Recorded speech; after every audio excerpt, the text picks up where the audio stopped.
అది కాకుండా లోకంలో విగ్రహారాధన, దేవుని యొక్క ఏదైనా స్వరూపం పెట్టినా ఫోటో పెట్టినా విగ్రహారాధన అని అంటూ ఉన్నారు జనాలు. నేను చూస్తూ ఉన్నా కొన్ని వీడియోల్లో.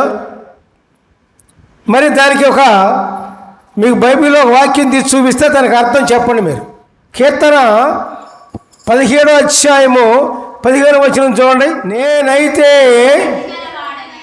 నీతి గలవాడనై నీ ముఖ దర్శనము చేసేదను. నేను మేల్కొన్నప్పుడు నీ స్వరూప దర్శనముతో నా ఆశను తీర్చుకుందను. హల్లెలూయా, ప్రైజ్ ది లార్డ్.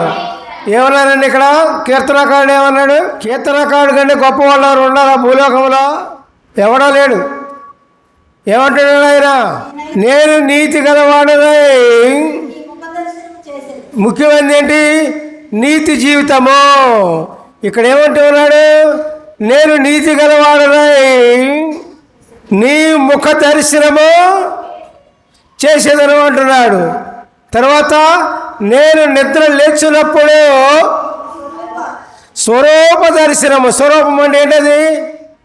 స్వరూపం అంటే ఏంటండి? దేవుని స్వరూపం పక్కన పెట్టుకుంటాడు ఆయన. దేవుని స్వరూపాన్ని, దేవుని రూపాన్ని ఫోటోతో కానీ స్వరూపం కానీ పక్కన పెట్టుకొని లేవగానే ఆ స్వరూపాన్ని చూసి ఆయన ఆశను తీర్చుకుంటాడు. మరి అది విగ్రహమా? విగ్రహారాధన అది విగ్రహారాధన కాదుగా. మరి అందరూ విగ్రహారాధన అంటారు ఏంది? ఫోటో పెట్టినా విగ్రహం, దేవుని యొక్క స్వరూపం పెట్టినా విగ్రహం పెట్టినా అది విగ్రహారాధన అంటారు ఏంటి? అంటే మనం ఆలోచించే విధానంలో తప్పు ఉందన్నమాట. మన ఆలోచనలో తప్పు ఉందన్నమాట. మన ఆలోచనలో తప్పు ఉంటే మన జీవితం కూడా తప్పిపోద్ది. దేవునికి స్తోత్రం, హల్లెలూయా, ప్రైజ్ ది లార్డ్. మన ఆలోచన కావాలి ముందు. మన ఆలోచన సరి అవ్వాలంటే, మన ఆలోచన సక్రమంగా ఉండాలంటే, మన ఆలోచన నీతి మార్గంలో మనం ఆలోచించినట్లయితే మన జీవితం కూడా నీతి వైపు పోతుంది. లేకపోతే పోదు ప్రియులారా. మరి అనేకమైన జీవితాలు పాడైపోతున్నాయంటే, మధ్యలోనే కుంటుపడిపోతున్నాయంటే, మధ్యలోనే నాశనం అయిపోతున్నాయంటే దానికి కారణం ఆలోచన విధానమే.